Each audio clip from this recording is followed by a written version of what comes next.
नमस्कार. पीस रेखीतर्फे सगळ्यांचे स्वागत. आज आहे श्रावणी सोमवार आणि श्रावणातली पौर्णिमा, राखी पौर्णिमा जिला आपण म्हणतो. आजच्या दिवशी आम्ही करत आहोत रेखी उपचारचा व्हिडिओ, ज्याला ग्रुप रेखी हिलिंग आपण व्हिडिओ म्हणतो. रेखी स्तर 2च्या पुढचे साधक आज रेखी हिलिंग पाठवत आहेत. दत्तगुरूंच्या मंत्रावर मला जाणवलं की आपण दत्तगुरूंच्या मंत्रावर ग्रुप रेखीचा व्हिडिओ करावा. बघा, दत्तगुरु माऊली, अवधूत चिंतनम श्री गुरुदेव दत्त. दत्तगुरु माऊली ज्यांनी जलकल्याणासाठी जन्म घेतला आणि आजच्या दिवशी अनन्यसाधारण महत्त्व असलेले पौर्णिमाचे महत्त्व, आणि आजच्या दिवशी मला जाणवलं की आज आपण तो व्हिडिओ तसा तयार करायला घ्यायला पाहिजे.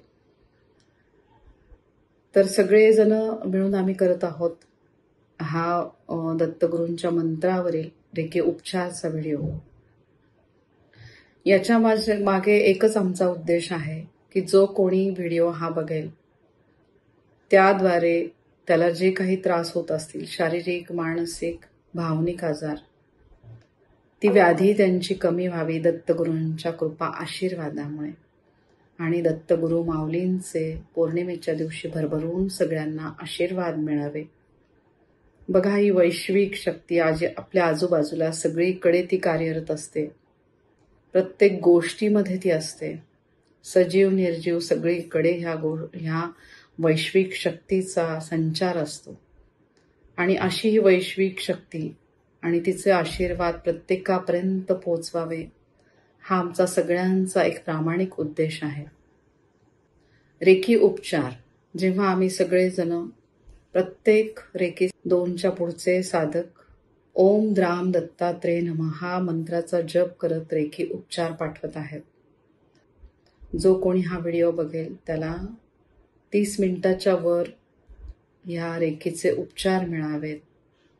आणि ह्या वैश्विक शक्ती जी चराचरामध्ये भरून आहे, दत्तगुरु माऊलींच्या कृपा आशीर्वादामुळे सगळ्यांचे कल्याण हो. आणि त्यांना जो काही संकट असेल, त्रास असेल, त्यातनं त्यांची सुटका होऊ दे, त्याची तीव्रता कमी होऊ दे. दत्तगुरु माऊलींची कृपा सगळ्यांवर राहू दे. आणि बघा, इतकी प्रेमळ ही दत्तगुरु माऊली. आणि असे मानण्यात येते की पौर्णिमेच्या दिवशी त्यांचे विशेष महत्त्व आहे, कारण ती आहे त्यांची जन्मतिथी.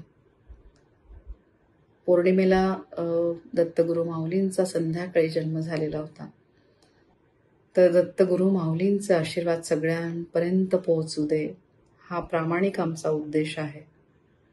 आणि रेखी जेव्हा आम्ही पाठवतो त्यावेळेस रेखी स्तर 2 झालेले पुढचे साधक, त्यांना मिळालेली आहे 7 चक्रांची दीक्षा. त्याशिवाय त्यांना मिळालेले आहेत रेखीमधले पारंपरिक चिन्ह. आणि ज्या पारंपरिक चिन्हांची जादू अशी आहे की ती पारंपरिक चिन्ह जेव्हा काढतो त्यावेळेस ती वैश्विक शक्ती, तिला वेळेची मर्यादा राहत नाही, अंतराची मर्यादा राहत नाही. ज्या ठिकाणी पाहिजे त्या ठिकाणी ती पोहोचू शकते. अशी ही वैश्विक शक्ती आणि तिचे आशीर्वाद जगाच्या कुठेही पोहोचू दे, सगळ्यांना ह्या रेखीचे उपचार मिळू दे. आणि हा व्हिडिओ बनवताना माझ्या पीस रेखी फॅमिलीतल्या ज्यांनी अगदी मनापासून जप करत रेखीचे उपचार पाठवले आहेत, त्या सगळ्यांचे मी खूप मनापासून आभार मानते. आणि ह्या वैश्विक शक्तीचे आशीर्वाद दत्तगुरु माऊलींच्या कृपेमुळे जसे आम्हाला मिळत आहेत, पीस रेखी फॅमिलीमधल्या प्रत्येकाला त्याचा अनुभव येतोय. दत्तगुरूंची सेवा सगळ्यांची व्यवस्थित सुरू आहे. वैश्विक शक्ती म्हणजे शिवशक्ती, या शिवशक्तीद्वारे रेखीचे ध्यान करून प्रत्येकजण शिवतत्वाशी, परमतत्वाशी एकरूप होत आहे. तर अशी ही वैश्विक शक्ती आणि तिची जादू, ही जादू सगळ्यांपर्यंत पोहोचू दे, सगळ्यांचं कल्याण होऊ दे. ही समर्पक भावना सगळ्यांमध्ये जागृत होत आहे. माझ्या ग्रेट रेखीचा ग्रँड मास्टर वासंतीताई अभ्यंकर यांच्यामुळे मी या मार्गात आलेली आहे. त्यांच्या कृपा आशीर्वादामुळे मला रेकी मास्टर होऊन 25 वर्ष झालेली आहेत. आणि माझ्या रेकी ग्रँड मास्टरचे स्वप्न की प्रत्येक घरामध्ये एक रेकी मास्टर असावा. त्याद्वारे पूर्ण घरातल्या सगळ्या लोकांना या शक्तीचे आशीर्वाद मिळतील, सगळ्यांचे कल्याण होईल. तर असा ध्यास मी घेतलेला आहे. गेल्या 4 वर्षामध्ये मी जवळपास 35 रेकीचे मास्टर तयार केलेले आहेत.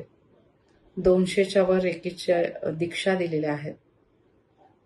तर अशी ही वैश्विक शक्ती, जी जादुई शक्ती आहे, स्वयंभू मंगलकारी कल्याणकारी शक्ती, आणि तिचे आशीर्वाद घराघरामध्ये पोहोचवण्याचा ध्यास मी घेतलेला आहे. माझ्या रेकी फॅमिलीतल्या प्रत्येकाने घेतलेला आहे.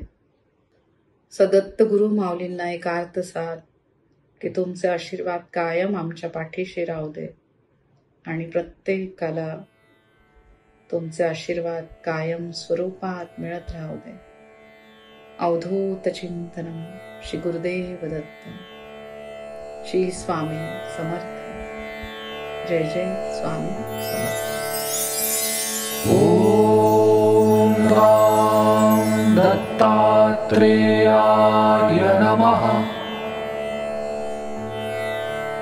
ओम राम दत्तात्रेयाय नमः.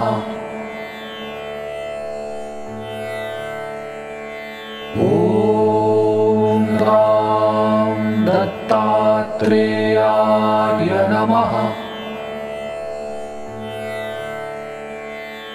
ओम राम दत्तात्रेयाय नमः. ओम राम दत्तात्रेयाय नमः. ओम राम दत्तात्रेयाय नमः. ओम राम दत्तात्रेयाय नमः. ओम राम दत्तात्रेयाय नमः.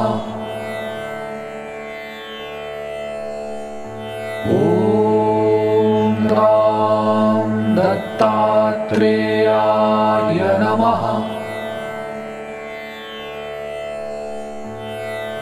ओम राम दत्तात्रेयाय नमः.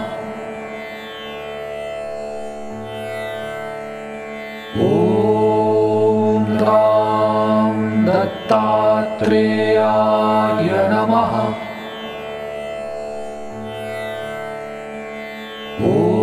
ओम राम दत्तात्रेयाय नमः. ओम राम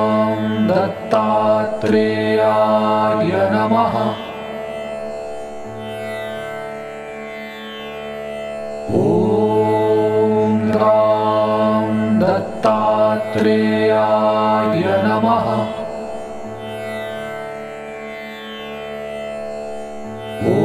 ओम राम दत्तात्रेयाय नमः.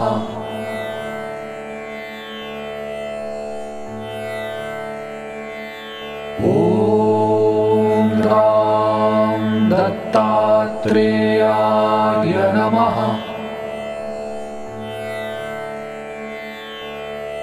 ओम राम दत्तात्रेयाय नमः. ओम राम दत्तात्रेयाय नमः. ओम राम दत्तात्रेयाय नमः. ओम